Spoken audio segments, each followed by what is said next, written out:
Hey, I'm Kelly. If you love cars as much as I do, you're in the right place. From drifting car days to uncovering the world's most iconic rides. Gear up and subscribe to Drive with Kelly for non-stop car fun. Here's a problem. Japan's toughest workhorse is smaller than a golf cart, runs on an engine closer to a lawnmower than a pickup, yet can haul a literal ton down alleys tighter than most American driveways. The Hilux Champ was designed to cheat the legal cage, a box of government-imposed numbers so strict it seems engineered to make real trucks impossible. So how did inventors turn those millimeters into a machine able to challenge bloated 6,000-pound pickups? The answer begins at the ruins of post-war Japan, inside a rectangle of rules that forced engineering sorcery. Picture a rectangle on the ground, 3.4 meters long, 1.48 meters wide. That is the entire footprint allowed for a Hilux Champ, about the size of a large mattress and barely wider than a pair of outstretched arms. These numbers are not just quirky trivia, they are the walls of a legal cage drawn and enforced by Japanese law. Every millimeter matters. Want to add a bumper? Shave it down. Dreaming of a bigger engine? The cap is 660 cubic centimeters, less displacement than a blender, and a world away from the 5.7-liter V8 engines you will find in American pickups. In the United States, the average full-size pickup weighs in at over 6,000 pounds and stretches more than 5.8 meters from nose to tail. It is a rolling fortress designed for highways, wide lanes, and the open spaces of suburbia. The Hilux Champ, by contrast, was born for a country where the average alley is less than 4 meters wide and parking spots are measured in centimeters. The rules are strict. If you go even a hair over 3.4 meters, you are out. No tax break, no special insurance, no sale. This is not just about squeezing a truck into a small space. It is a culture clash between the American belief that bigger is better and a Japanese design philosophy that treats every square inch as precious real estate. The Hilux Champ is an answer to a question most automakers never dared ask. How much utility can you wring from the smallest possible box? Inside these dimensions, engineers had to pull off a kind of mechanical origami, folding, stacking, and rethinking every component to fit. The result is a paradox, a truck that looks like a toy next to a Ford F-150, yet can carry nearly as much in its bed as some mid-size pickups. It is a rebellion against bloat, forced by law and embraced by necessity. The birth of the legal cage. The legal cage was not a suggestion, it was a dare. And Japanese engineers took it personally. In 1949, Japan's Ministry of Transportation drew a line in the sand, actually, several lines. Engine displacement was capped at 150 cubic centimeters for four-stroke engines and 100 cubic centimeters for two-stroke engines. Length could be no more than 2.8 meters, width just 1 meter. These were not arbitrary numbers. They were the product of a country reeling from war, with cities still littered with rubble and roads that barely stretched 3 meters across. Most families could not afford a car, but a motorcycle with a cargo box was within reach, especially with government tax breaks and cheap insurance. The result was the birth of the K-Class, a regulatory bridge between scooters and full-size cars. But these rules did not just shape what could be built. They dictated how every millimeter had to be used. Picture an engineer with a tape measure, sweating over how to squeeze utility out of a box barely bigger than a park bench. The only way to win was to cheat the geometry. Enter the cabover layout. Instead of wasting precious length on a hood, the driver's seat was shoved right over the front axle, freeing up nearly 60% of the total length for the cargo bed. That is a ratio some full-size pickups can only dream about. A Japanese automotive historian puts it bluntly, "The law forced us to put the driver's knees in the crumple zone so we could fit more rice in the back." It is a brutal calculation, but it worked. With the cab perched up front and the bed stretching almost 2 meters, the Hilux Champ could snake through alleys and still haul a load that would embarrass a much bigger truck.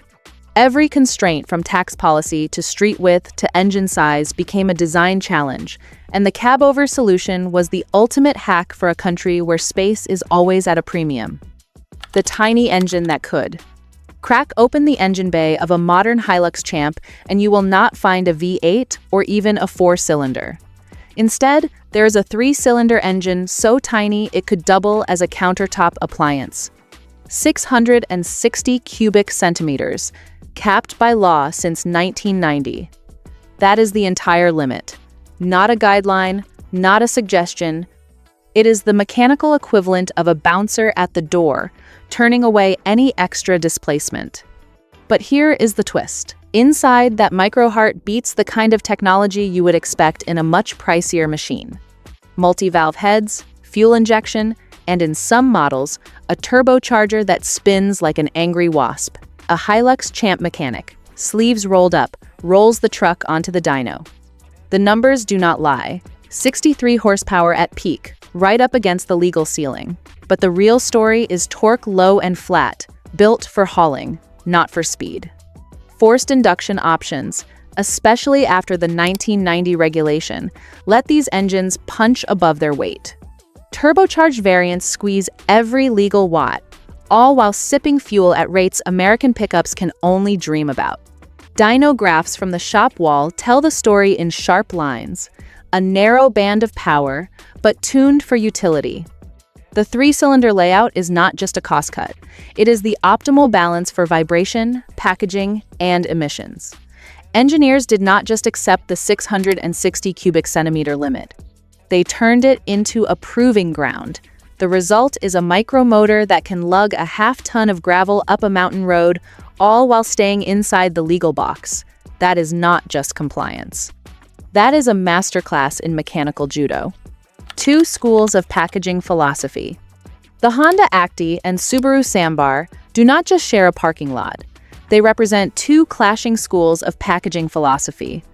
The Acty, with its mid-engine layout, puts the engine right behind the seats, almost like a shrunken supercar. This is not about showing off, it is about balance.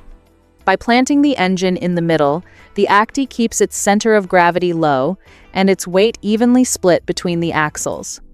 On a winding mountain road or a muddy farm path, that means less nosedive under braking, more predictable handling, and a truck that feels glued to the ground even when the bed is empty. The Sambar, meanwhile, takes a different approach.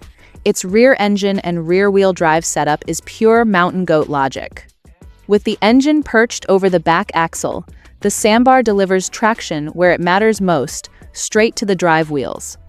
Unloaded, it feels a little light up front, but throw a few bags of rice or a load of bricks in the back, and the Sambar digs in for the climb, refusing to spin or stall. But the real party trick is not just where the engine sits. It is what happens when you drop the shifter into ultra-low gear. Hilux Champs are famous for their super low first gear, with ratios so steep they make a mountain trail look like a gentle slope. This is not about speed, it is about leverage. A 660 cubic centimeter engine does not win drag races, but with mechanical advantage on its side, it can crawl up a 30% grade with a half-ton payload, all while the tack barely breaks a sweat. That is not brute force. That is engineering judo, using leverage to turn a regulatory handicap into real-world muscle. Specialization as survival. Specialization is not a marketing gimmick for the Hilux Champ. It is a survival trait. In construction, dump bed models haul gravel through alleys barely 2 meters wide, squeezing through spaces that would leave a Ford F-150 wedged like a cork in a bottle. Then there is the deck van, 4 doors, a compact cab, and just enough bed to carry tools or seedlings, all while fitting inside the same legal box as every other K. Fire departments in rural Japan rely on micro-pumper versions, tiny trucks packed with hoses and water tanks, able to dart down lanes that a full-size engine would not dare enter. Each variant is purpose-built, not just for pride, but because the economics demand it. When a single vehicle has to serve as farmhand, delivery van, and emergency responder, there is no room for wasted space or generic solutions. The payoff is everywhere. Lower operating costs, less fuel burned, and a fleet that can tackle jobs American trucks would not even attempt, all without breaking the rules of the legal cage. The rebellion continues. Today, as cities sprawl and trucks balloon past 3 tons, the Hilux Champ's geometry of absolute utility throws down a gauntlet. What if less really is more? Inside a legal cage, engineers made a mountain goat from a lawnmower. Sometimes constraint breeds rebellion, and that rebellion still fits in your garage. So, what do you think about the engineering behind the Hilux Champ? Drop your thoughts in the comments.